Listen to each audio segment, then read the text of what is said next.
Hi, I'm Ben Mankiewicz. Welcome to TCM as we continue our Memorial Day weekend war movie marathon. Up next, the screen story of one of the most significant battles of World War II, produced 3 decades after the war ended. From producer Walter Mirisch in 1976, Midway. 6 months after Pearl Harbor, a Japanese invasion fleet closed in on the small island of Midway.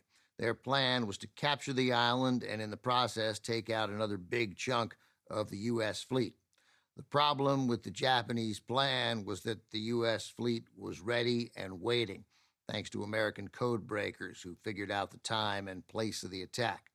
This film tells that story quite accurately, along with several subplots.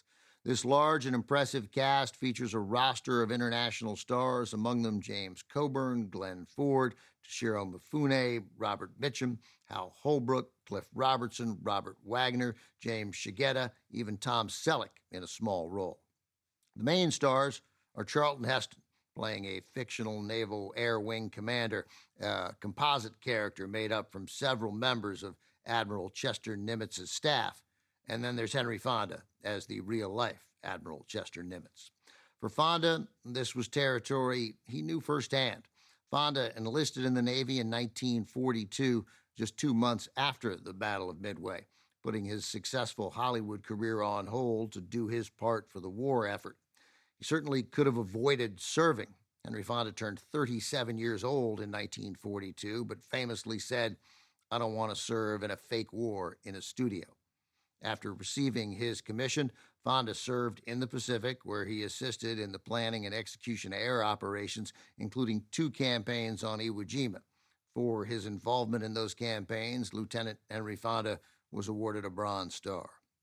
Charlton Heston also enlisted during the war and served 2 years in the U.S. Army Air Force as a radio operator and aerial gunner aboard a B-25 bomber.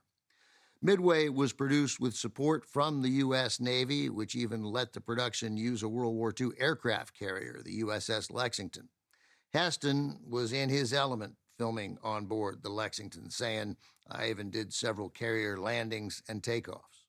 Sports fans, as you're watching, keep an eye out for another member of the cast, NFL Hall of Famer, and still the leading all-time rusher for the Miami Dolphins, Larry Zonka.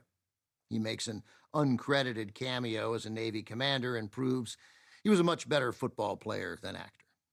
Here's the film from 1976, Midway.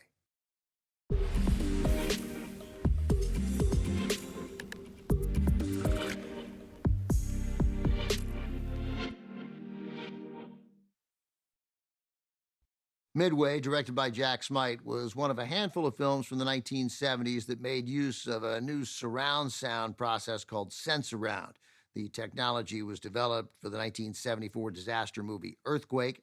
It was designed to enhance the audio experience during screenings, making the low frequencies even more palpable so the audience felt the rumblings and vibrations in the theater.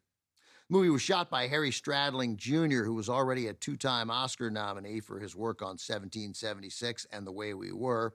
He was also the son of 14-time Oscar-nominated cinematographer Harry Stradling Sr., who won Oscars for The Picture of Dorian Gray and My Fair Lady. 2 of Harry Stradling Jr.'s 5 children are cinematographers themselves. To supplement Stradling's work on Midway, producer Walter Mirisch incorporated real battle footage shot in color by the Navy during the war. He also used footage from other Hollywood films, including the movie we have next. Coming up, Van Johnson, Robert Walker, and Spencer Tracy star in a World War II picture from 1944. 30 Seconds Over Tokyo is next on TCM. Next on TCM, 30 Seconds Over Tokyo.